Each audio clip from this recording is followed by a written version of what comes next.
نوح میں اللہ تبارک تعالیٰ نے ہر ایک انسان کو ہلاک و برباد کر دیا اور اس کے نام کو صفحہ ہستی سے مٹا دیا۔ جس کسی نے بھی اللہ تبارک تعالیٰ کی نافرمانی کی اور اللہ تبارک تعالیٰ کی ذات کو چھوڑ کر کفر، شرک اور بت پرستی کے اندر مبتلا ہو گیا، دنیا کے اس عذاب کے اندر ان چند لوگوں کے علاوہ جو حضرت نوح علیہ السلام کی کشتی پر سوار تھے، اس روئے زمین پر کوئی چیز بھی باقی نہ بچی۔ اس وقت اس روئے زمین پر ہر طرف پانی ہی پانی اور اس پانی پر صرف ایک کشتی رہ گئی تھی جو حضرت نوح علیہ السلام کی کشتی تھی۔ اس کشتی کے اوپر وہ لوگ سوار تھے جو اللہ تبارک تعالیٰ کی وحدانیت پر ایمان لے آئے۔ پیارے دوستو، اس طرح طوفان نوح کے بعد اللہ تبارک تعالیٰ نے اس روئے زمین پر نسل انسانی کی ابتدا ان چند افراد سے کی جو کشتی پر سوار تھے اور اللہ تبارک تعالیٰ کے اس عذاب سے بچ گئے تھے۔ پیارے دوستو، اس کے بعد اللہ تبارک تعالیٰ نے حضرت نوح علیہ السلام کے بیٹے سام کے چوتھی نسل سے ایک شخص کو پیدا کیا جس کا نام عاد تھا، اور یہ وہی شخص تھا جس کی نسل سے اللہ تبارک تعالیٰ نے قوم جبارین کو پیدا فرمایا۔ پیارے دوستو، قوم جبارین دنیا کی وہ واحد قوم تھی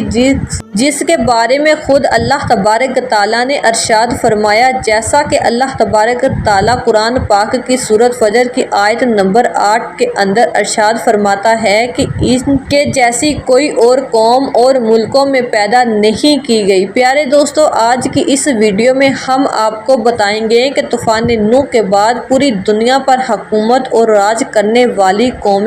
جبارین کون تھی، اس قوم کے افراد کتنے طاقتور تھے اور ان کے قد کتنے لمبے تھے، اس قوم کو اللہ تبارک تعالیٰ نے کون کون سی نعمتوں سے نوازا تھا، اور وہ قوم کہ جس کو اللہ تبارک تعالیٰ نے اس دنیا کی سب سے لمبی اور طاقتور قوم بنایا تھا اور جن کے جیسے لوگ اللہ تبارک تعالیٰ نے دوبارہ اس دنیا کے اندر پیدا ہی نہیں کیے۔ اس قوم جبارین نے ایسی کون سی اللہ تبارک تعالیٰ کی نافرمانی کی اور ایسے کون سے گناہوں کے اندر مبتلا ہو گئے جس کی وجہ سے اللہ تبارک تعالیٰ نے اس نافرمان قوم کی پکڑ فرمائی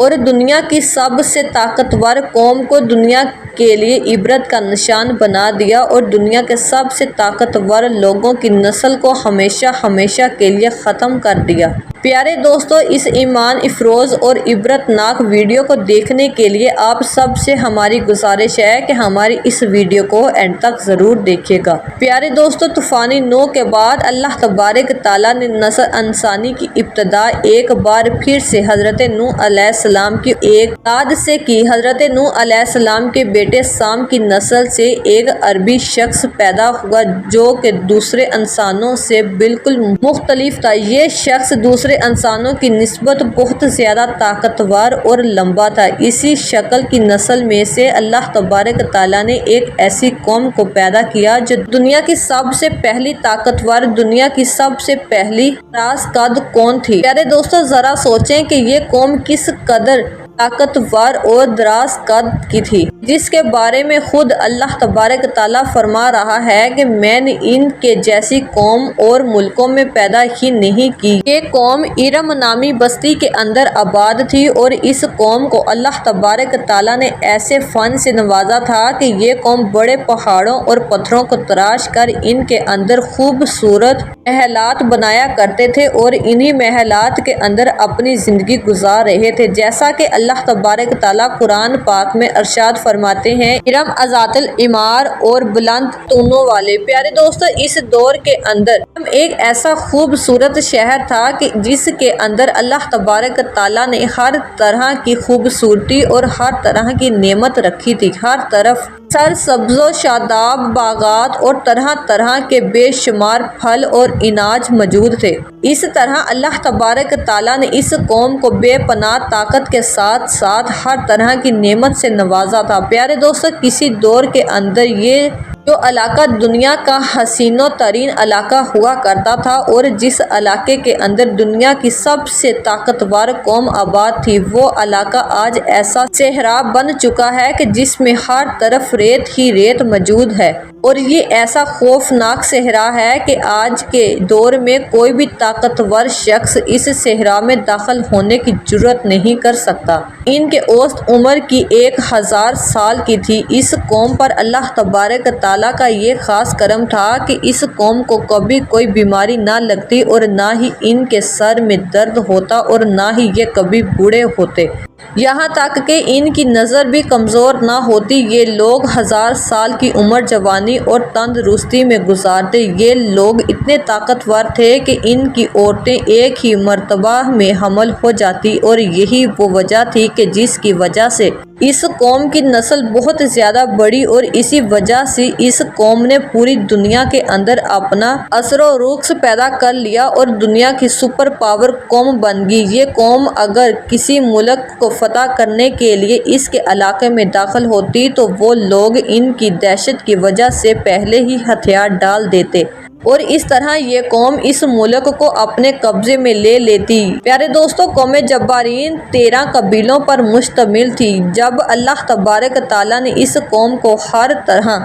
کی نعمتوں سے نوازا، یہ قوم سرکشی پر اتر آئی اور اللہ تبارک تعالیٰ کی نافرمانیاں کرنے لگی، اور طوفان نوح کے بعد قوم جبارین اور قوم عاد ہی وہ پہلی قوم تھی کہ جنہوں نے اللہ تبارک تعالیٰ کی ذات کو چھوڑ کر بت پرستی کی بنیاد رکھی اور اللہ تبارک تعالیٰ کی ذات کے علاوہ بتوں کی پوجا شروع اور حد سے زیادہ بڑھ گئی کہ اس قوم کی ہدایت کے لیے اللہ تبارک تعالیٰ نے اپنے پیارے نبی حضرت ہود علیہ السلام کو مبعوث فرمایا، جیسا کہ اللہ تبارک تعالیٰ قرآن پاک میں ارشاد فرماتے ہیں، اور حضرت ہود علیہ السلام کو یاد کرو کہ جب انہوں نے ان کو احقاف کے اندر ڈرایا۔ پیارے دوستو، جب حضرت ہود علیہ السلام نے اپنی قوم کو اللہ تبارک تعالیٰ کی وحدانیت کی طرف بلایا اور اللہ تبارک تعالیٰ کا پیغام پہنچایا اور ان کو برائی سے منع کیا، تو ان قوم کے سردار حضرت ہود علیہ السلام کا مذاق اڑانے لگے اور حضرت ہود علیہ السلام سے کہنے لگے کہ تم ہمیں کم عقل نظر آتے ہو اور ہم تجھے جھوٹا خیال کرتے ہیں، لیکن اس کے باوجود بھی حضرت ہود علیہ السلام اللہ تبارک تعالیٰ کے حکم کے مطابق مسلسل 50 سالوں تک اپنی قوم کو ہدایت کی طرف بلاتے رہے، اور اس قوم کی نافرمانیاں لوگوں کو دعوت حق دیتے رہے، لیکن یہ بدبخت قوم اپنے گناہوں سے باز نہ آئی اور یہ گناہوں کے اندر اس قدر ڈوبی تھی کہ یہ اپنے نبی کی بات تک نہ سنتی تھی اور ان کو برا بلا کہتی تھی۔ پیارے دوست، اس قوم کے 2 بڑے قبائل تھے جن کا نام مان اور خلجان تھا۔ یہ تو ایسے قبیلے تھے کہ جن کے پاس پوری قوم کی سرداری اور حکمرانی تھی، اور پوری قوم ان 2 قبیلوں کی فرما بردار تھی۔ پھر اللہ تبارک تعالیٰ نے حضرت ہود علیہ السلام پر یہ کرم کیا کہ ان 2 قبیلوں میں سے ایک قبیلہ حضرت ہود علیہ السلام کی دعوت حق کو قبول کر کے اللہ تبارک تعالیٰ کی وحدانیت پر ایمان لے آیا، اور اس طرح اللہ تبارک تعالیٰ نے اپنے پیارے نبی حضرت ہود علیہ السلام کی مدد فرمائی اور ان کی طاقت کے اندر اضافہ فرمایا۔ پیارے دوستو، حضرت ہود علیہ السلام نے جب ان بڑے قبائل کو دعوت حق دی تو قبیلہ خلجان اللہ تبارک تعالیٰ کی وحدانیت پر ایمان لے آیا، لیکن قبیلہ مان نے دعوت حق قبول کرنے سے انکار کر دیا اور اس طرح اپنے کفر و شرک پر اڑا رہا۔ اس طرح قبیلہ خلجان کے ایمان آنے کی وجہ سے جو لوگ حضرت ہود علیہ السلام کی جان کے دشمن تھے وہ حضرت ہود علیہ السلام سے دور ہو گئے۔ پیارے دوستو، ان 12 قبائل میں سے ایک قبیلے کے علاوہ کوئی ایسا قبیلہ نہ تھا کہ جس نے حضرت ہود علیہ السلام کی دعوت حق پر لبیک کہا ہو اور اللہ تبارک تعالیٰ کی وحدانیت پر ایمان لے کر آیا ہو، بلکہ باقی تمام قبیلے حضرت ہود علیہ السلام کا مذاق اڑاتے اور ان کو برا بلا کہتے یہاں تک کہ ان کو قتل کرنے کی دھمکیاں دیتے۔ پیارے دوستو، جب حضرت ہود علیہ السلام کے بار بار دعوت حق دینے کے باوجود یہ قوم بت پرستی، زناکاری اور طرح طرح کی برائیوں سے باز نہ آئی تو اس وقت حضرت ہود علیہ السلام نے اللہ تبارک تعالیٰ کی بارگاہ میں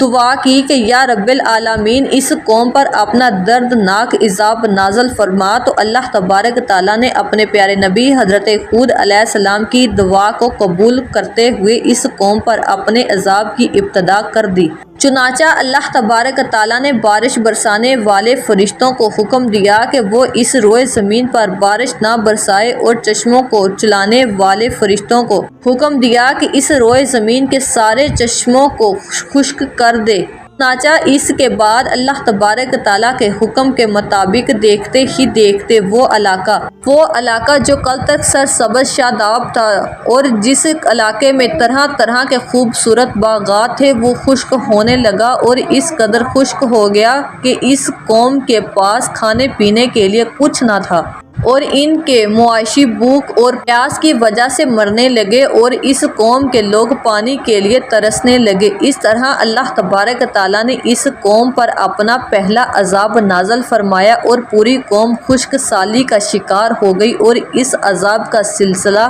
مسلسل 3 سالوں تک جاری رہا، جب اس قوم کی حالات اس قدر سالی کی وجہ سے غیر ہو گئی۔ حضرت ہود علیہ السلام سے اپنی قوم کی یہ حالت دیکھی نہ گئی۔ اس وقت حضرت ہود علیہ السلام نے ایک بار پھر اپنی قوم کو سمجھانے کی کوشش کی کہ اب بھی وقت ہے کہ اللہ تبارک تعالیٰ کی وحدانیت پر ایمان لے آؤ۔ اللہ تبارک تعالیٰ پھر سے تمہاری رونقوں کو آباد کر دے گا اور تمہیں وسیع رزق عطا فرمائے گا۔ حضرت ہود علیہ السلام اپنی قوم سے کہنے لگے کہ اے میری قوم کے لوگوں، اپنے پالنے والے سے بخشش مانگو، بے شک اللہ تبارک تعالیٰ تمہاری توبہ قبول کرے گا اور تمہارے لیے آسمان سے طلحت بارش برسائے گا۔ لیکن اللہ تبارک تعالیٰ کے اس عذاب کو دیکھنے کے باوجود یہ قوم اللہ تبارک تعالیٰ کی وحدانیت پر ایمان نہ لائی اور اسی طرح اپنے کفر و شرک پر ڈٹی رہی۔ اس قوم کے بدبخت لوگ حضرت ہود علیہ السلام سے کہنے لگے کہ تم ہمارے پاس کون سی دلیل لے کر آئے ہو، اور تم ہمارے کہنے کی وجہ سے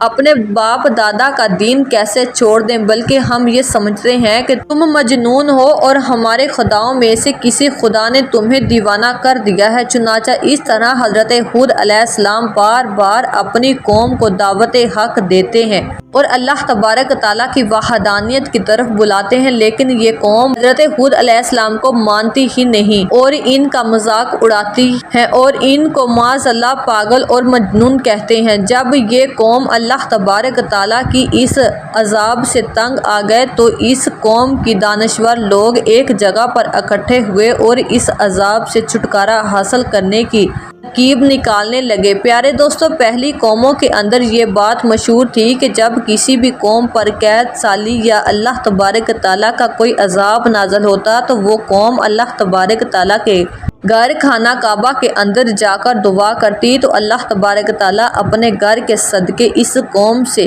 قہر سالی اور اپنے عذاب کو دور کر دیتا اور اس قوم کو خوشحال کر دیتا۔ چنانچہ قوم جبارین نے بھی ایسا ہی کیا اور ایک بہت بڑا لشکر تیار ہو کر اور اس لشکر کو خانہ کعبہ کی طرف روانہ کر دیا تاکہ یہ لوگ وہاں جا کر اللہ تبارک تعالیٰ سے دعا کریں اور اللہ تبارک تعالیٰ ہم سے اس عذاب کو دور کر دیں۔ چنانچہ نبی افراد پر مشتمل یہ لشکر مکہ مکرمہ کی طرف۔ اس وقت مکہ مکرمہ پر عمارقہ کی حکومت تھی جس کے سردار کا نام جرار بن طارق تھا۔ جرار بن طارق کی بیوی جبارین کی نسل میں سے تھی، لہٰذا اس وجہ سے جیسے ہی وہ لشکر مکہ مکرمہ کے اندر پہنچا تو جرار بن طارق اور اس کی بیوی نے اس لشکر کا خیر مقدمہ کیا، خوب شراب و شراب کے ساتھ اس لشکر کا استقبال کیا۔ ہم طبری رحمۃ اللہ علیہ فرماتے ہیں کہ قوم جبارین کا یہ لشکر 1 ماہ تک اسی طرح گناہوں کے اندر مبتلا رہا اور اپنے مقصد سے غافل رہا۔ اسی دوران یہ لوگ بالکل اس بات کو بھول گئے کہ ہمارے پیچھے رہ جانے والے قوم کا کیا حال ہو گیا اور وہ کس حال میں ہوں گے۔ چنانچہ جب اس لشکر کو عیش کرتے ہوئے 1 ماہ گزر گیا تو جرار بن طارق نے اپنی بیوی کے ذریعے اور گانا گانے والے عورتوں کے ذریعے ان کو اس کا بھولا ہوا مقصد یاد دلایا کہ وہ کس مقصد کے لیے یہاں پر آئے ہیں اور وہ یہاں آ کر اپنے مقصد کو بھول کر بیٹھے ہیں۔ چنانچہ ان کو یاد دلانے پر اس لشکر کو ہوش آیا اور یہ لوگ فوراً مکہ مکرمہ کی طرف گئے اور وہاں جا کر اللہ تبارک تعالیٰ کی بارگاہ میں رو رو کر دعائیں کرنے لگے۔ ابھی یہ لوگ دعا کے اندر مصروف ہی تھے کہ یک دیکھتے ہی دیکھتے ایک سیاہ رنگ کا بادل ان کے اوپر آ گیا۔ ان بادلوں کو دیکھ کر یہ لوگ بہت خوش ہوئے۔ چنانچہ ان کے بعد ان لوگوں نے خوشی خوشی اپنے علاقے کی طرف جانے کی تیاری کی۔ جیسے یہ لوگ اپنے علاقے کی طرف بڑھتے جاتے ویسے ویسے بادل بھی ان کے پیچھے پیچھے اس علاقے کی طرف بڑھتے جاتے۔ اس طرح جب یہ لشکر اپنے علاقے کے قریب آیا اور جب حضرت ہود علیہ السلام نے ان کالے بادلوں کو دیکھا تو حضرت ہود علیہ السلام فوراً سمجھ گئے کہ یہ بادل بارش لے کر نہیں بلکہ اللہ تبارک تعالیٰ کا دردناک عذاب لے کر آ رہا ہے۔ چنانچہ جن بادلوں کو دیکھ کر یہ لوگ خوش ہو رہے تھے اور بارش سمجھ رہے تھے، در حقیقت وہ بادل اللہ تبارک تعالیٰ کا دردناک عذاب تھا جو ان پر نازل ہونے والا تھا۔ چنانچہ جب حضرت ہود علیہ السلام نے اللہ تبارک تعالیٰ کے عذاب کو دیکھ لیا تو حضرت ہود علیہ السلام نے ایک مرتبہ پھر اپنی قوم کو سمجھانے کی کوشش کی کہ اب بھی وقت ہے، تم لوگ اللہ تبارک تعالیٰ کی وحدانیت پر ایمان لے آؤ اور اپنے گناہوں سے توبہ کر لو، مگر اللہ تبارک تعالیٰ کا دردناک عذاب تمہارا منتظر ہے اور ان قریب تم لوگ ہلاک کر دیے جاؤ گے۔ لیکن حضرت ہود علیہ السلام کی اس نصیحت کا بدبخت قوم پر کوئی اثر نہ ہوا اور وہ اسی طرح حضرت ہود علیہ السلام کو جھٹلاتے رہے اور اپنے کفر و شرک پر ڈٹے رہے۔ چنانچہ حضرت ہود علیہ السلام کو جھٹلاتے رہے اور اپنے کفر و شرک پر ڈٹے رہے۔ چنانچہ حضرت ہود علیہ السلام کی یہ بات سننے کے باوجود اور اس عذاب کو دیکھنے کے باوجود بھی یہ قوم اپنی سرکشی سے باز نہ آئی اور اسی طرح حضرت ہود علیہ السلام کو لاتی رہی اور آخری بار سمجھانے کے باوجود بھی جب یہ قوم رائے حق پر نہ آئی تو اللہ تبارک تعالیٰ نے حضرت ہود علیہ السلام کو اس علاقے سے ہجرت کرنے کا حکم دیا۔ چنانچہ حضرت ہود علیہ السلام مومنین کو لے کر اس علاقے سے ہجرت کر گئے۔ چنانچہ جیسے ہی حضرت ہود علیہ السلام نے مومنین کے ساتھ اپنے علاقے سے باہر قدم رکھا تو وہ بادل مزید سیاہ ہوتے گئے اور دیکھتے ہی دیکھتے دردناک طوفان شروع ہو گیا۔ اس بادلوں کے اندر اللہ تبارک تعالیٰ کی طرف سے بھیجی ہوئی اس قدر دردناک ہوا تھی کہ جس نے اس قوم کے لوگوں کو چونٹیوں کی طرح اٹھا اٹھا کر پھینکنا شروع کر دیا اور قوم جبارین کے وہ لوگ جو دنیا کی سب سے طاقتور قوم تھے، اس قوم کے لوگ تنکوں کی طرح ہواؤں کے اندر اڑ رہے تھے اور اس طرح اس دردناک عذاب کے اندر قوم جبارین کے بدبخت لوگ مرنا شروع ہو گئے۔ اللہ تبارک تعالیٰ کا یہ دردناک عذاب 7 راتوں اور 8 دن تک مسلسل جاری رہا۔ اس عذاب نے قوم جبارین کی بڑی بڑی عمارتیں اور محلات کو تباہ و برباد کر دیا اور اس قوم کی تمام تر نافرمان لوگ اس عذاب کے اندر ہلاک ہو گئے اور دنیا کی سب سے طاقتور قوم کے شہر ویران ہو گئے۔ اللہ تبارک تعالیٰ نے تو معبود کر دیا، ایک صحرا کے اندر تبدیل کر دیا جو آج بھی دنیا کے لیے عبرت کا نشان بنا ہوا ہے۔ امید ہے کہ آپ سب کو ہماری آج کی ویڈیو پسند آئی ہوگی۔ اگر آپ کو ہماری ویڈیو پسند آئی ہو تو ہماری ویڈیو کو لائک اور شیئر ضرور کیجیے گا۔ اس طرح کی ہماری ویڈیو دیکھنے کے لیے ہمارے چینل کو ضرور سبسکرائب کریں۔ شکریہ۔